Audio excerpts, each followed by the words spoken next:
Dia satu ni pertama lagi Archer yang buatkan kita macam nak beli 10,000 fine.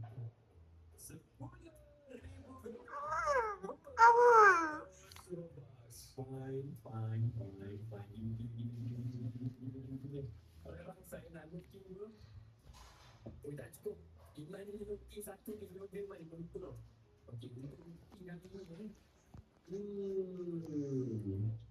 Iman mana nak kat depan ni? Boleh lekuk kita letak dekat. Kita letak sebelah macam ni ya. Kita pakai freeze lah. Satu freeze, satu lagi. Benda ni memang tak ada Saudi ni memang punya mungkin budak mati.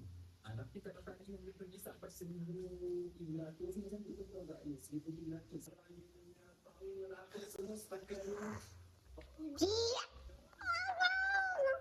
Kasih soalan, ambil sama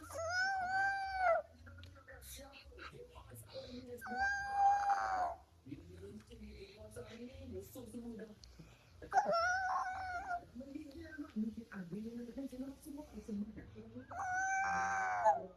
Dia harus army macam itu pada bosan kerja dia masa habis semangat dia masa untuk tekan like dan juga subscribe bagi yang sampai selesai. Penggunaannya Iman. Tapi setakat ni lah Iman tak nampak sangat peranan lizard tu macam mana. Iman tengok sikit lizard ni buat skill apa je. Kisah macam mana keadaan looting saya, nyawa dia macam mana dah separuh kan. Benda ni kat atas tu.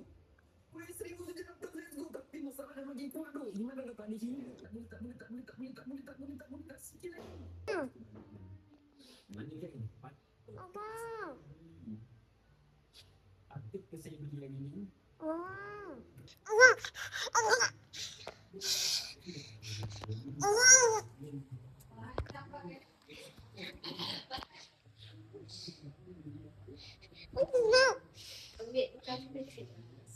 Pakai dulu lah senang. Ambil plastik. 1,000 untuk rainbow. Kawan susah pakai. Bahagian aku ni satu minyak makan dia. Nak lapar kan? Sekejap. Makan satu minyak sini. Nampak. Satu lagi ni. Mana ni mati? Tak boleh. Tadi nampak macam ni hijau ni. Mana ni? Di sini. Lepas tu sini pula. Belah sini. Dia ada.